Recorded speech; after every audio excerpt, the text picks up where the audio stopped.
तो टॉपिक का नाम क्या है तुम्हारा? Area under curve.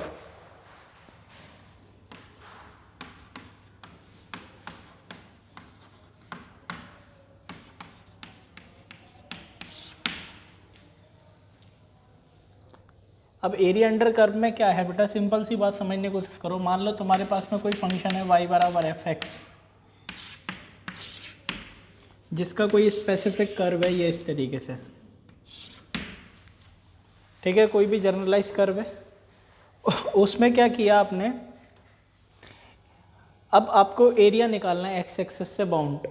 तो दो तरीके से चीज़ें की जाती हैं, या तो एक्स एक्सिस से बाउंड रीजन का एरिया पता करेंगे या वाई एक्सिस से बाउंड। तो लेट अस सपोज की लिमिट आपने सेट कर दी पहले,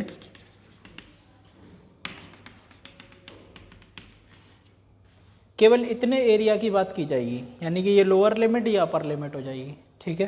तो इस लाइन को थोड़ी देर के लिए तुम मान लो x बराबर a और इसको बोलो x बराबर b, ठीक है। तो ये लोअर लिमिट हो गई, या अपर लिमिट हो गई। बाउंडेड रीजन x एक्सिस के करस्पॉन्डिंग एरिया पता करना है। तो करते क्या है हम इसमें, हम एक स्ट्रिप डालते हैं छोटी सी,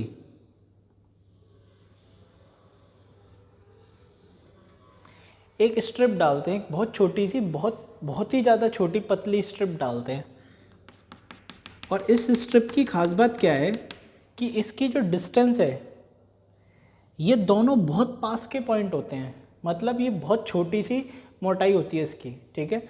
तो इस डिस्टेंस को जनरल केसेस के लिए स्मॉल डिफरेंस ऑफ एक्स बोला जाता है। बहुत ज़्यादा स्मॉल डिफरेंस ऑफ एक्स, यानी कि तुम सोचो ये इतने पास के पॉइंट है कि अगर एक एक्स की वैल्यू 3 है तो अगला पॉइंट होगा 3.00000001, ऐसे करके बहुत पास के पॉइंट है तो डी एक्स बोलते हैं। अगर डिफरेंस बड़ा होता है तो डेल्टा एक्स बोलते हैं। डेल्टा एक्स का मतलब सिग्निफिकेंट डिफरेंस है, ये मतलब होता है इनफाइनाइटली छोटा डिफरेंस एक्स के बीच में। और ऐसी स्ट्रिप एक डालते हैं। अब हमारा क्या कहना है कि ये स्ट्रिप को अगर तुम देखोगे तो इस स्ट्रिप का एरिया तो निकाल सकते हैं। जैसे मान लो ये जो पॉइंट है इसके करस्पॉन्डिंग y की जो फंक्शन में देखोगे, चेक करोगे, तो इसके करस्पॉन्डिंग फंक्शन की जो हाइट निकल कर आ रही है तो इसको तो y बोला जाता है, ठीक है। तो तुम सोचो इस स्ट्रिप का एरिया अगर निकालोगे तो हाइट का मल्टीप्लाई बेस से कर देंगे। एक रेक्टेंगुलर स्ट्रिप टाइप की, तो ये एक रेक्टेंगल ही तो बनेगा। तो dx का मल्टीप्लाई y से कर दें अगर, तो इस स्ट्रिप का एरिया आ जाएगा। और इस स्ट्रिप को फिर हम लोग वेरी कराते हैं a से लेके b के लिए, ठीक है। तो ऐसी बहुत छोटी छोटी स्ट्रिप आती चली जाती हैं इसमें,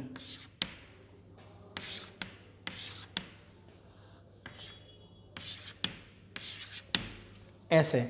और ये पूरा का पूरा एरिया कवर करता है फिर, ठीक है, एक्स एक्सिस के करस्पॉन्डिंग। तो dx का मल्टीप्लाई किससे करना है, y से, और y को फिर लिखना है x के टर्म्स में, तब जाके ये एरिया तुम्हारा सॉल्व होकर आएगा। तो इंटीग्रेशन a से लेके b y dx equals to area under curve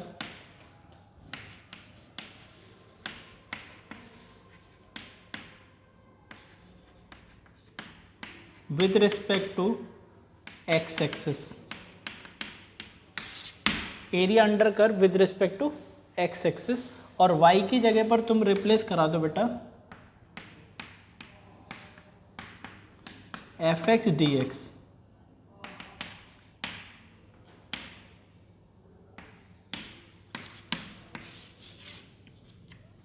ये इंडिकेट करता है ए एक्स को, जो कि एरिया इंडिकेट होगा, ठीक है। बात समझ में आ रही है तुम्हें यहाँ से यहाँ तक? इस तरीके से ये कोई जर्नलाइज कर्व है। लिख लो पहले इतनी बात।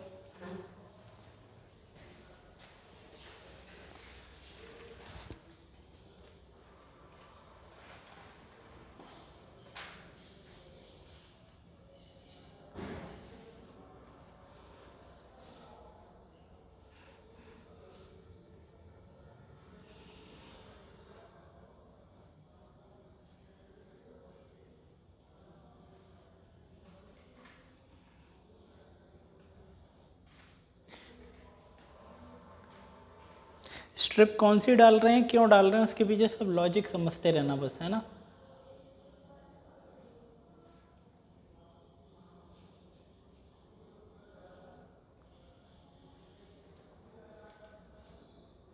Area under curve with respect to X axis.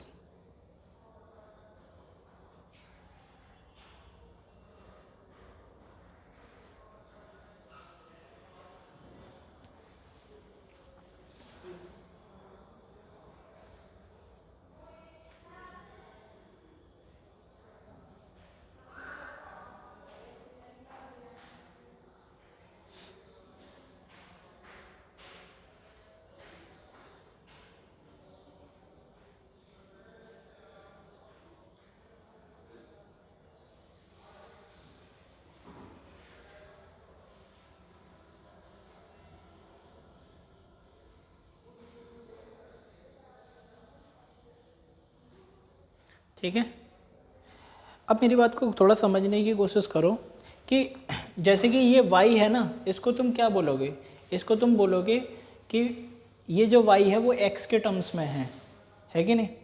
तो अगर मान लो कंबाइंड इक्वेशन दे रखी है, जैसे सर्कल की इक्वेशन है X square plus Y square बराबर आर स्क्वायर, और आप x एक्सेस के करस्पॉन्डिंग एरिया चाहते हो, तो y को तुम्हें निकालना है x के टर्म्स में।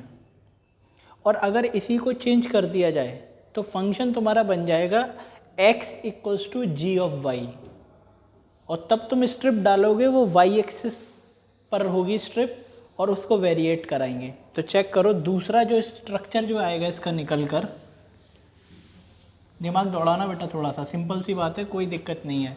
जैसे मान लो x equals to G of Y,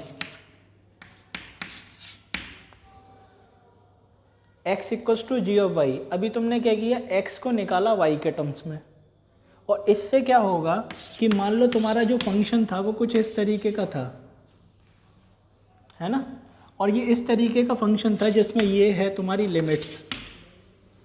अब ये लिमिट्स जो हैं वो y की लिमिट्स हैं, और स्ट्रिप जो तुम इसमें डालोगे ना,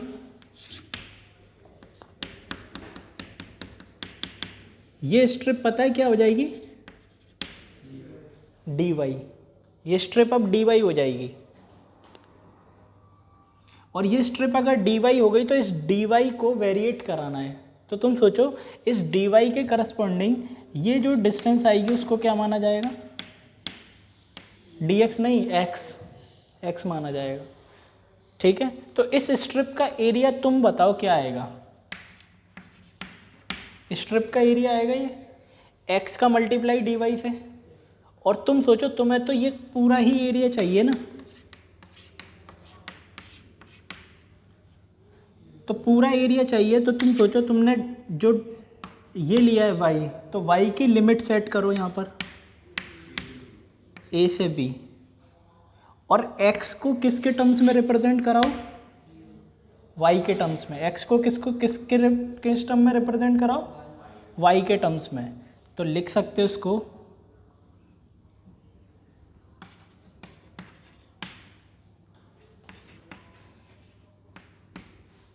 area under curve with respect to y axis integration a से लेके b g ऑफ y और dy। क्योंकि बेटा कर्व अगर दे रखा है तो कर्व को x को y के टर्म्स में भी रिप्रेजेंट किया जा सकता है और y को x के टर्म्स में भी। तो डिपेंड करेगा कि उसने x एक्सिस के करस्पॉन्डिंग एरिया पूछा है या फिर y एक्सिस के करस्पॉन्डिंग। अगर वो y एक्सिस के करस्पॉन्डिंग बाउंडेड रीजन एरिया पूछता है तो सिस्टम ये वाला चलेगा, और अगर उसने कर्व का x एक्सिस के करस्पॉन्डिंग बाउंडेड रीजन एरिया पूछा है तो स्ट्रक्चर वो वाला चलेगा। ठीक है, देख लो एक बार, बताओ बात समझ में आई, नहीं आई? अभी दोबारा बता रहा हूँ।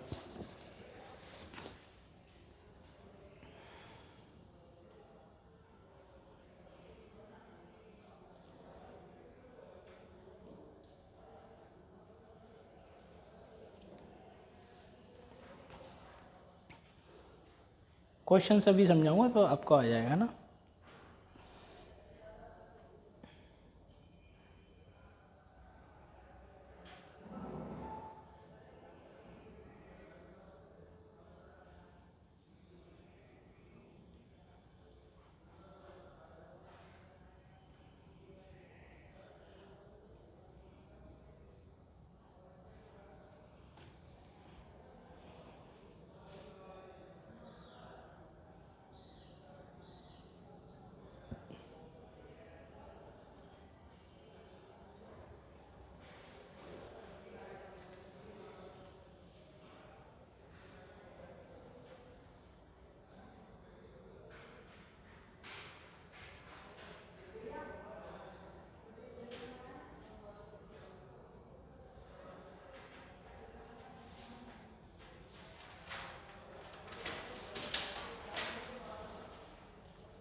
लिख लिया।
मान लो ये क्वेश्चन है बेटा, ठीक है। अब इसमें क्या कहा है आपसे, ये इस तरीके से दे रखा है x+3 और y-2 = 4, ठीक है। अब तुम सोचो, तुमसे मैं कहूँ कि अगर बाउंडेड रीजन एरिया निकालना है इस कर्व का, जब x की वैल्यू 2 से लेके 5 तक के बीच में हो, ठीक है, तो x तुम्हें दे रखा है 2 से 5, तो लिमिट x की दे रखी है, तो जाहिर सी बात है तुम्हें y को x के टर्म्स में रिप्रेजेंट करना पड़ेगा। तो y को सेपरेट करो, x के टर्म में रिप्रेजेंट करके इंटीग्रेट करो, पहला तरीका। दूसरा तरीका कि अगर बाउंडेड रीजन एरिया तुम्हें y एक्सिस के करस्पॉन्डिंग निकालना है, तो तुम्हें ये दोनों x की वैल्यू इसमें रखकर y पता करना पड़ेगा पहले, कि इन x की वैल्यूज़ के लिए कर्व में y कहाँ से कहाँ तक जाएगा। यानी कि एक बार x बराबर 2 रखोगे तो y की वैल्यू कुछ ना कुछ आएगी, एक बार 5 रखोगे कुछ ना कुछ वैल्यू आएगी, और फिर इसी कर्व को उन दोनों लिमिट्स के करस्पॉन्डिंग x को y के टर्म्स में रिप्रेजेंट करके दोबारा इंटीग्रेट करेंगे, तो एरिया जो आएगा वो y एक्सिस के करस्पॉन्डिंग एरिया आएगा। मतलब मैं तुमसे क्या कहना चाह रहा हूँ, बात समझो। ये जनरल इक्वेशन जो मैंने लिखी है वो रेक्टेंगुलर हाइपरबोला की इक्वेशन है बेटा, ठीक है। ये रेक्टेंगुलर हाइपरबोला है, तो रेक्टेंगुलर हाइपरबोला की बिल्कुल एकदम जर्नल इक्वेशन मान लो तुम इस तरीके की है, तो एक सिचुएशन कैसी बन सकती है, ये वाली। तो एक एरिया ये आएगा, और तुम सोचो ये x की वैल्यू a है और ये b है, तो इस b के लिए कुछ ना कुछ y भी तो आया होगा।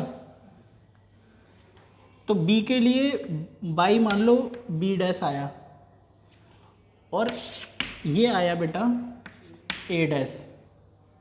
तो इसी कर्व का y एक्सिस पर एरिया भी तो ये मेंटेन होगा। तो इस कर्व का y एक्सिस पे एरिया के लिए ये लिमिट सेट की जाएंगी, और इस फंक्शन से x को निकालना पड़ेगा y के टर्म्स में, क्योंकि dy यूज हो रहा होगा। स्ट्रिप जो डालोगे वो dy की होगी ना, तो x जो आगे आएगा उसको y के टर्म्स में रिप्रेजेंट करा जाएगा। तुम स्ट्रिप पर ध्यान दो, अगर x एक्सिस के करस्पॉन्डिंग डालना है तो स्ट्रिप जो डलेगी वो dx की स्ट्रिप डलेगी। तो dx की स्ट्रिप जब डलती है तो ये जो फंक्शन आएगा उसको y को किसके टर्म्स में रिप्रेजेंट करना पड़ेगा, x में, तभी तो इंटीग्रेट हो पाएगा। और लिमिट भी तुम्हें x की ही लगानी पड़ेंगी। a से b काम हो गया, x एक्सिस पर बाउंडेड रीजन आया। उसके बाद कि अगर स्ट्रिप तुमने dy की डाली है, तो अब तुम फंक्शन को, जो तुम्हारा फंक्शन है उसमें भी x को किस में रिप्रेजेंट करोगे, dy के लिए y में रिप्रेजेंट करोगे फंक्शन को, और y में जब तुम कर रहे हो तो लिमिट भी कौन सी सेट हो जाएंगी बेटा, a' b' जो कि y की लिमिट है, ठीक है।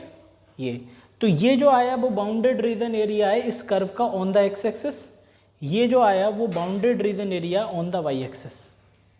अभी समझ में आ गया? उस क्वेश्चन को एक बार करो।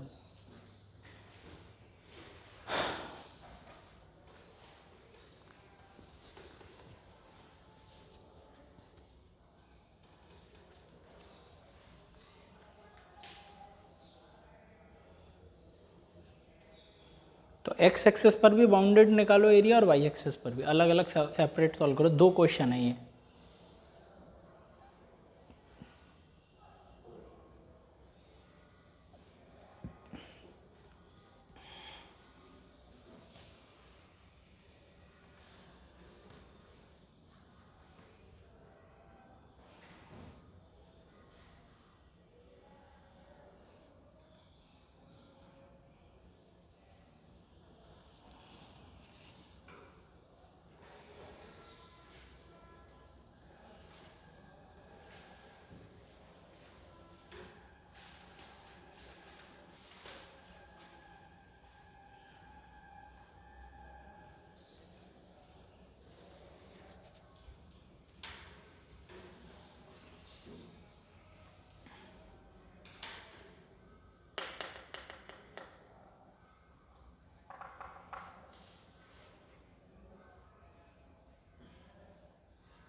बेटा ऊट पटांग आए तो परेशान नहीं होना, मतलब मैंने ऐसे रैंडमली बना दिया है क्वेश्चन, ऊट पटांग आ सकता है, ठीक है। बस मैं प्रोसीजर समझाना चाह रहा हूँ तुम्हें। तुमको ये क्या बन रहा है अजीब सा।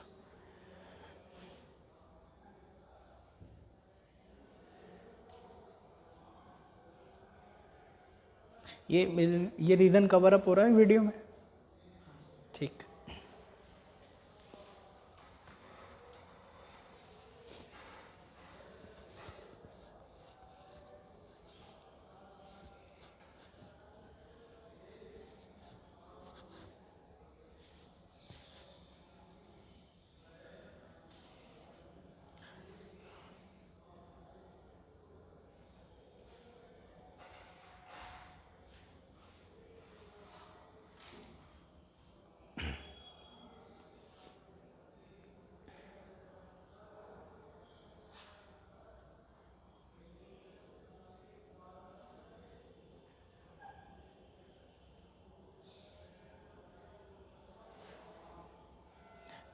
समझ में तो आ रहा है तुम लोगों को कैसे करना है ना? हाँ।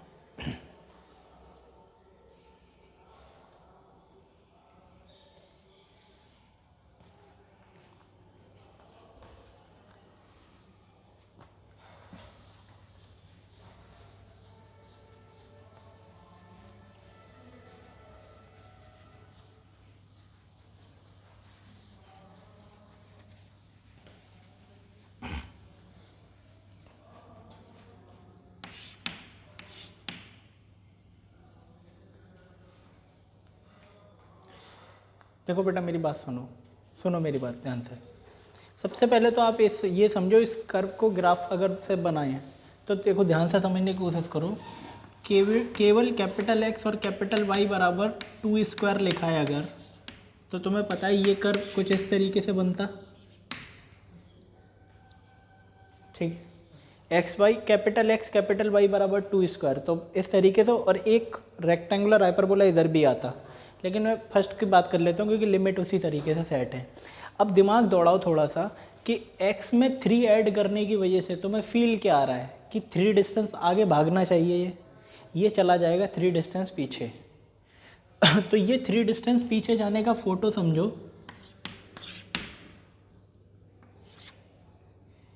ये मान लो ये लाइन है x बराबर -3, चेक करना बेटा, 3 डिस्टेंस कर पीछे जाएगा। उसके बाद तुम सोचो y में -2 होने से फील क्या आ रहा है, 2 डिस्टेंस नीचे आना चाहिए, 2 डिस्टेंस ऊपर।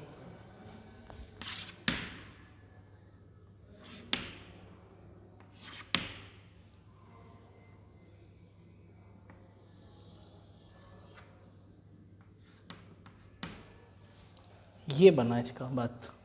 और ये जो लाइन है तुम्हारी, वो लाइन क्या हो जाएगी, y बराबर 2 और x बराबर 3, ये कुछ इस तरीके का फोटो बन जाएगा इसका। तो ये ग्राफ में हुआ क्या, 3 डिस्टेंस पीछे 2 डिस्टेंस ऊपर, ठीक है। उसके बाद तुम्हारी जो लिमिट सेट की जा रही है इसमें, वो x बराबर 2 और 5 है। तो तुम सोचो ये -3 है बेटा, तो ये 0, तो x बराबर 2 कहाँ, कहीं यहाँ आएगी, और 5 कहीं यहाँ आएगी। अंदाजे के बेसिस पे। तो तुम एक बात समझो कि ये जो तुम्हारी ये y बराबर 2 जो लाइन है, ये कर्व पूरा शिफ्ट हो चुका है तुम्हारा।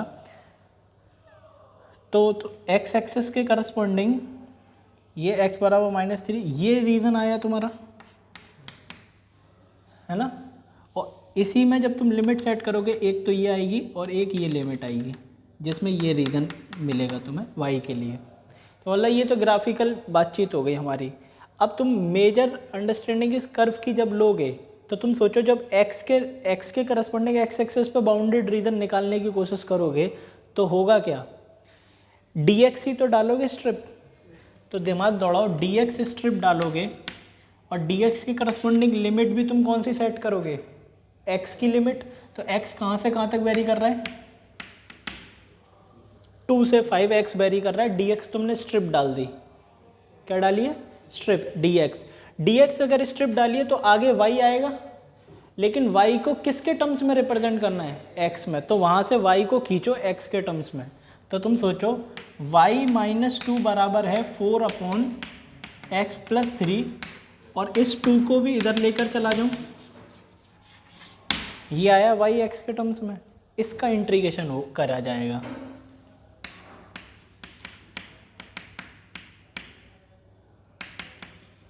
चेक करो, और इसका इंटीग्रेशन करना बहुत आसान, सीधे सीधे तुम सोचो कि इसका इंटीग्रेशन करने के लिए 4 log x + 3, जिसमें लिमिट सेट हो जाएगी 5 से 2, और ये आया 2 5 - 2, चेक करो, और ये कितना हो जाएगा 8 / 5, तो ये आ गया 4 log 8/5 3 और 6। ये बाउंडेड रीजन एरिया आया है इस कर्व का, इस लिमिट के अंतर्गत on the x axis because of dx। ठीक है, कोई कंफ्यूजन यहाँ तक। अगर तुम्हें ये बात समझ में आ गई है तो तुम सोचो, इसी कर्व का y एक्सिस के करस्पॉन्डिंग अगर एरिया निकालना है तो मैं यूज़ किसको करूँगा, अगर मैं dy को यूज़ करूँगा तो लिमिट भी किसकी सेट करनी पड़ेगी, y की। तो तुम सोचो, जब x की जगह 2 इसमें रिप्लेस कराओगे तो y सॉल्व करना पड़ेगा। तो 2 रिप्लेस कराओ, ये 4/5 हो जाएगा, 4/5 + 2, तो 10 14 / 5। तो y की जो लोअर लिमिट आ रही है, लोअर लिमिट या अपर लिमिट वो तो अभी तुम्हें खुद ही पता चल जाएगा, 14 / क्योंकि मॉडुलस लगाएंगे एरिया पॉजिटिव ही आना है वैसा, 14/5।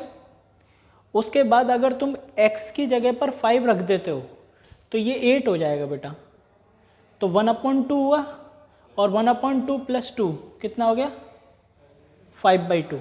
ठीक है, तो ये कितना हो गया, 5/2, चेक करो। ठीक है, ये y की लिमिट्स हमने सेट कर ली, और इसके बाद जो x आएगा यहाँ पर, उसको x को किसके टर्म्स में रिप्रेजेंट करना, y के टर्म्स में। तो यहाँ से रिप्रेजेंट करो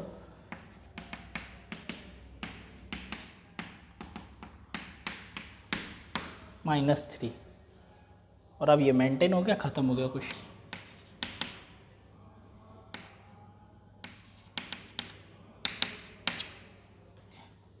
ये बाउंडेड रीजन एरिया है ऑन द y एक्सिस। तो जब निकालोगे इसको तो ये हो जाएगा 4 log,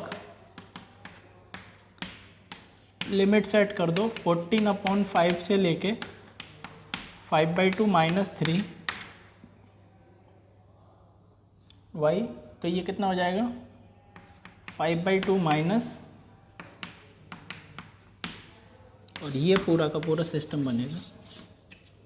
ये एरिया आएगा इस कर्व का इसी लिमिट के अंतर्गत ऑन द y एक्सिस, और ये आएगा ऑन द x एक्सिस। खेल समझ में आया।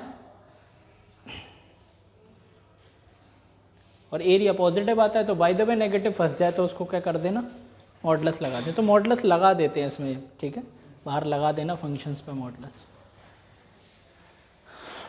तो एक ही क्वेश्चन से दोनों बातें क्लियर हो गई। अब दोनों तरीके के क्वेश्चन आप हैंडल कर सकते हो, कन्फ्यूज़न क्रिएट नहीं होना चाहिए।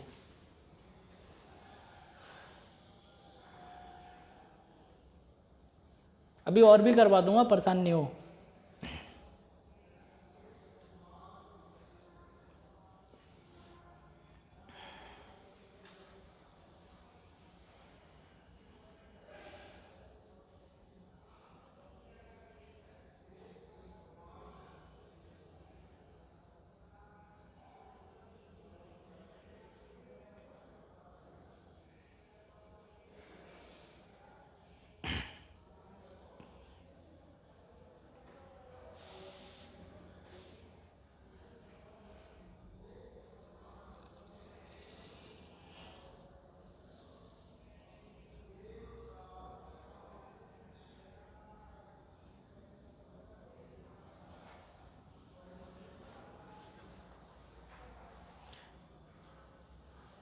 समझ में आ गई बात? ठीक है।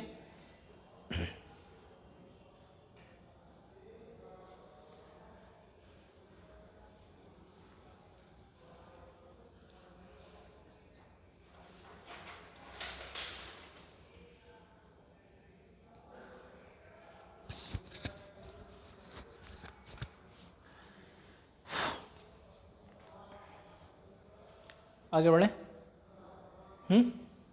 देखो मेरी बात सुनो, अब इसमें आगे की कहानी क्या है इसमें ध्यान से देखना।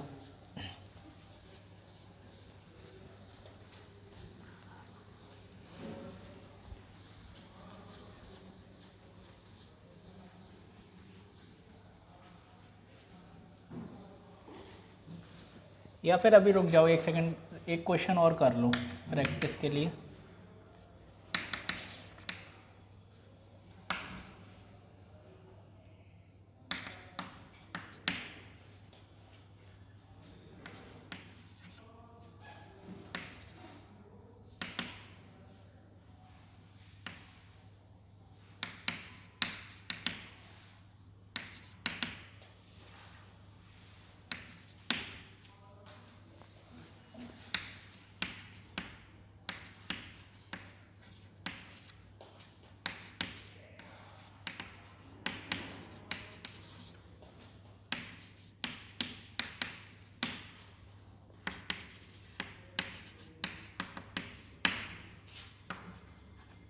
इसको निपटाना बेटा थोड़ा सा जल्दी।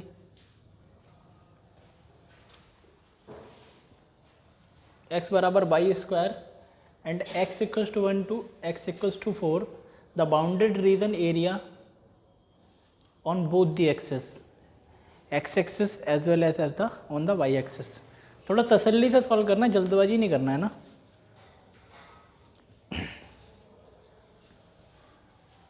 ग्राफिकल अप्रोच को समझते हुए।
हो गया बेटा?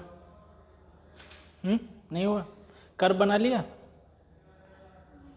कर्व भी नहीं आ रहा तो गलत बात है ना, ये तो है कि नहीं गलत बात? कर्व तो आना चाहिए। वाई स्क्वायर बराबर 4ax का कर्व कैसा होता है? आ गया? अगर कर्व बना लोगे तो पॉसिबिलिटी है सॉल्व हो जाए। हो गया?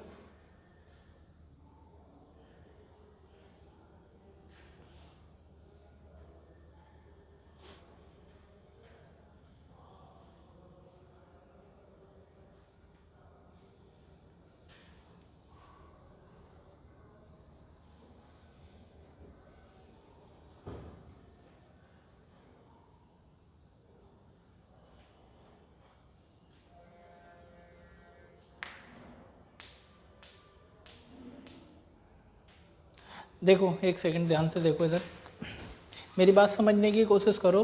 ये वाई स्क्वायर बराबर 4ax का कर्व है। अगर एक्स स्क्वायर बराबर 4ay होता तो पैराबोला बनता, जो कि 0,0 से जाता और वाई एक्सिस एक सिमेट्री की तरह काम करता। लेकिन यहाँ एक्स एक्सिस सिमेट्री की तरह काम करेगा, तो कर्व पता है कैसा बनेगा? ये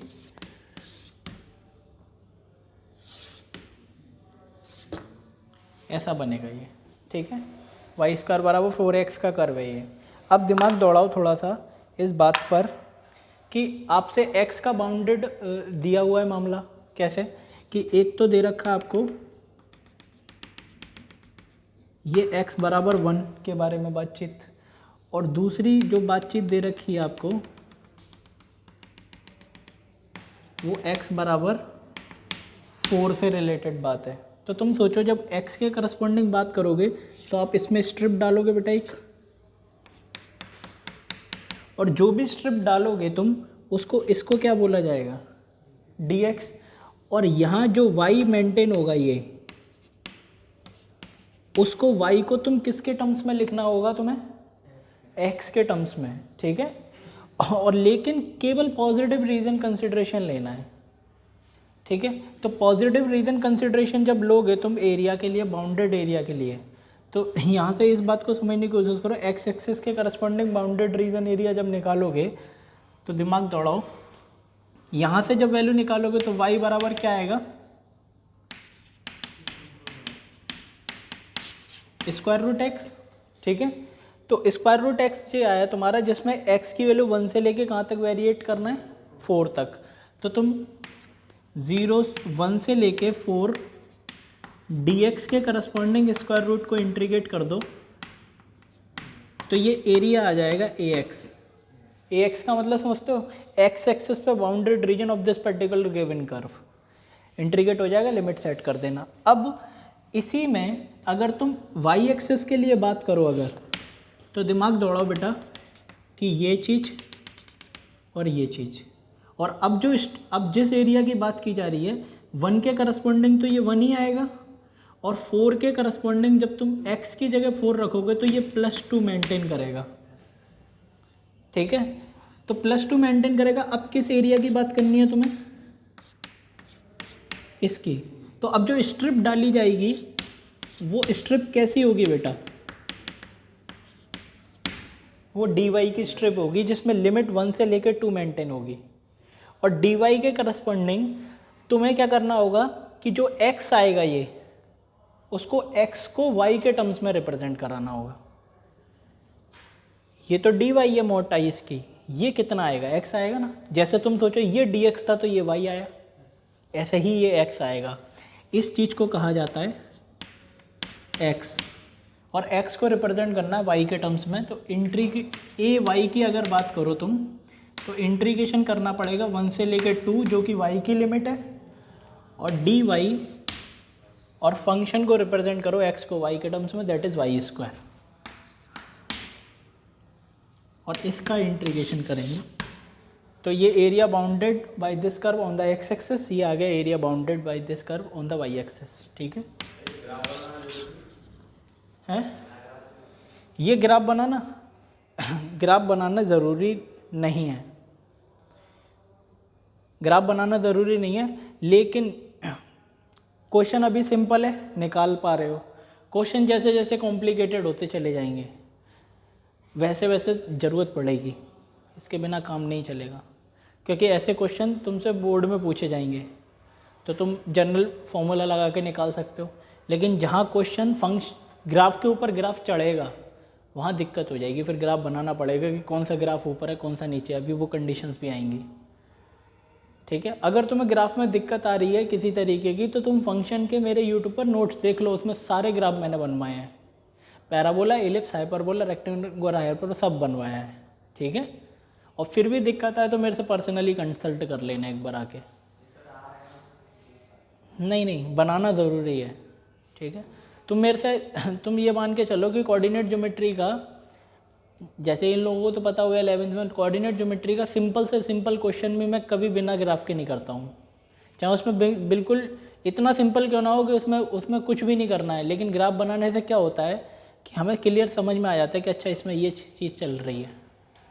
ठीक है, तो कोशिश करो कि तुम्हारी उंगलियों को आदत पड़े ग्राफ बनाने की।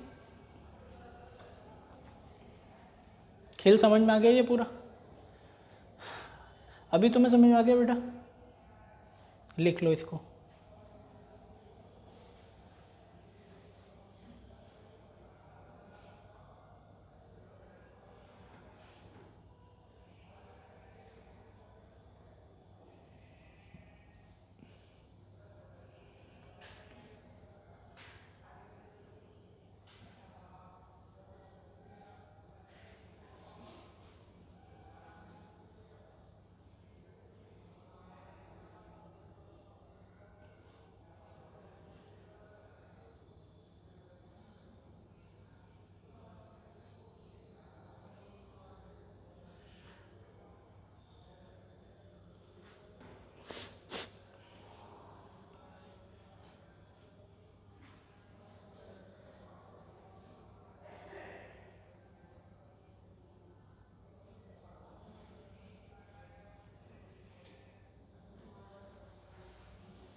रफ कर दूँ इसे? अब मेरी बात को समझने की कोशिश करो। दूसरी चीज़ क्या है कि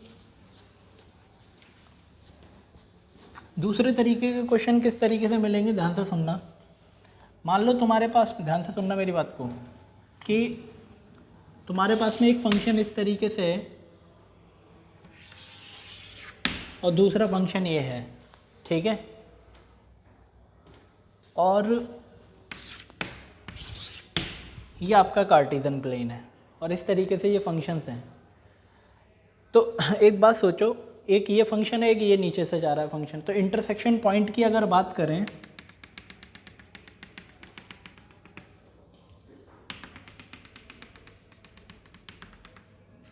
एक ये पॉइंट हो गया इंटरसेक्शन पॉइंट, एक तो बी हो गया ये। ठीक है, और मान लो कि ये ऊपर है, इस लिमिट के बीच की अगर बात की जाए तो ये जो फंक्शन है वो ऊपर है और ये फंक्शन नीचे है हाइट वाइज। तो इसको तुमने fx अगर बोला, जिसको तुम मान लो कि तुमने y1 नाम दिया, ठीक है, और इस फंक्शन को y2 नाम दिया और इसको gx फंक्शन के नाम से जाना तुमने। अब इन दोनों के बीच का बाउंडेड रीजन तुम्हें पता करना है। तो बाउंडेड रीजन पता करने के लिए कुछ जर्नल जो बंदों की अप्रोच क्या होती है, वो क्या करते हैं कि ए से बी के इंटरसेक्शन के लिए वो पूरा एरिया एफ एक्स के करस्पॉन्डिंग एक्स एक्सिस पर निकालते हैं और जी एक्स के करस्पॉन्डिंग निकालते हैं, और एफ एक्स में से जी एक्स वाले को माइनस कर देते हैं तो बचा हुआ बीच का एरिया आ जाता है। तो यही काम तुम्हें वैसे भी करना है। कैसे? तुम सोचो, स्ट्रिप अगर डालोगे तुम,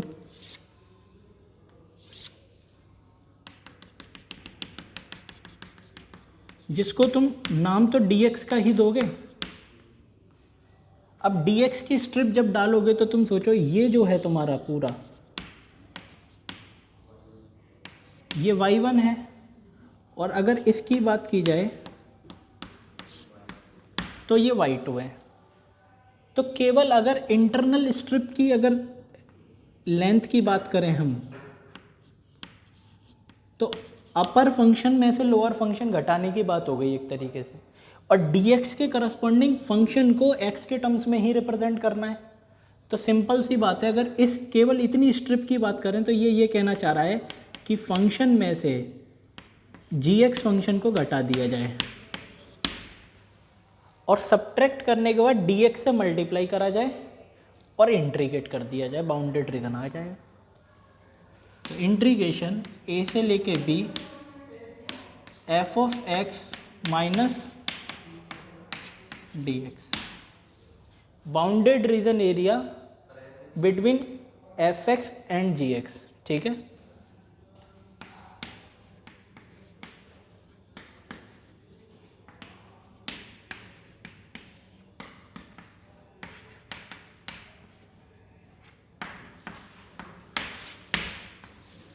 हाँ तुम क्या कह रहे हो बताओ।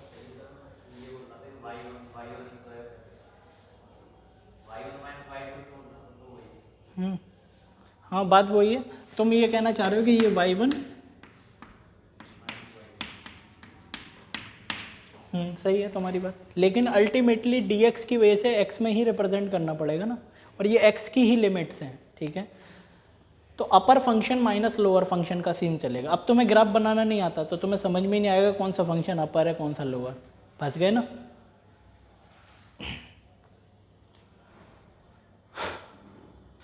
और फिर हमें ये रीज़न पता चल जाएगा एरिया का।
ठीक है बेटा, समझ में आ गई खेल।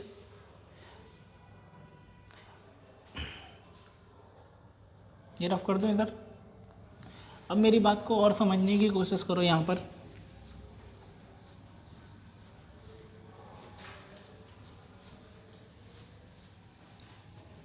अब ध्यान से सुनना बेटा थोड़ा सा, कि जैसे कि मान लो तुम्हारे पास में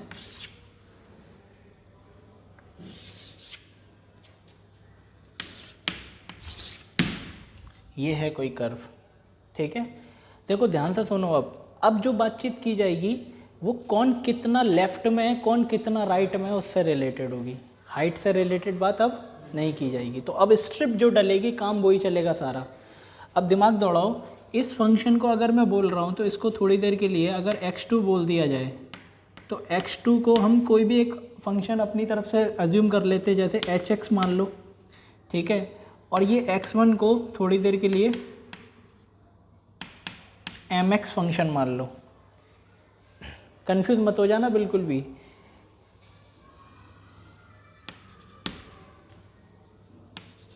y के टर्म्स में रिप्रेजेंट करेंगे ना, x को y के टर्म्स में, यहाँ भी x को y के टर्म्स में, दो अलग अलग सेपरेट फंक्शन। वो काम तो तुम कर लोगे तोड़ मरोड़ के। उसके बाद जब तुम इसमें स्ट्रिप डालोगे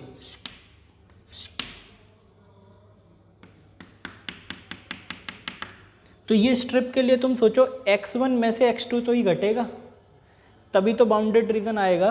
और जिसमें लिमिट तुम्हें समझ में आनी चाहिए, ये लिमिट अगर p है और ये लिमिट q है, तो p से लेके q जो लिमिट है वो है किसके लिए, y एक्सिस के लिए तो लिमिट है ये p से लेके q। ठीक है। तो वाई एक्सेस के लिए लिमिट है, तो जाहिर सी बात है कि इस स्ट्रिप की जो मोटाई की बात की जाए तो वो होगी कितनी, डी वाई। तो डी वाई के करस्पॉन्डिंग जो लिमिट सेट करोगे वो पी से क्या होगी, क्यू।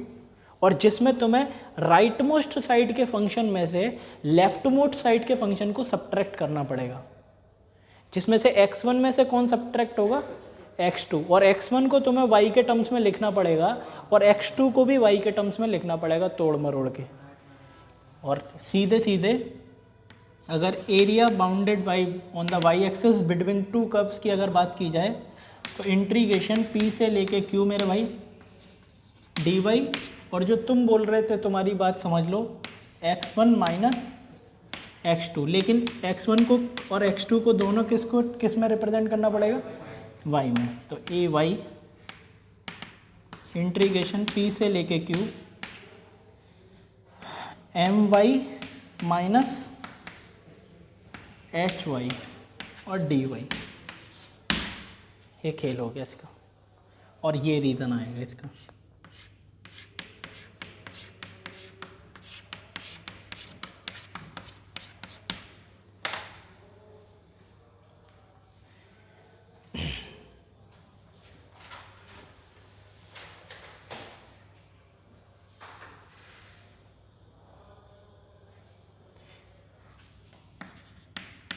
एरिया बाउंडेड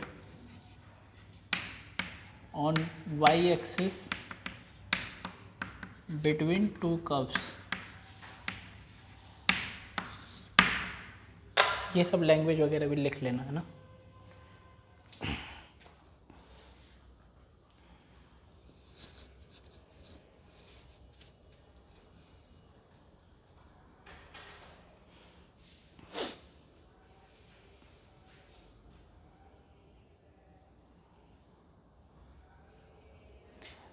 और ऐसा मत सोचना कि सर इसी तरीके का बनेगा y के लिए और इसी तरीके का बनेगा x के लिए, नहीं, कर्व टेढ़ा भी हो सकता है जिसमें x और y दोनों कंसिडरेशन आ सकते हैं।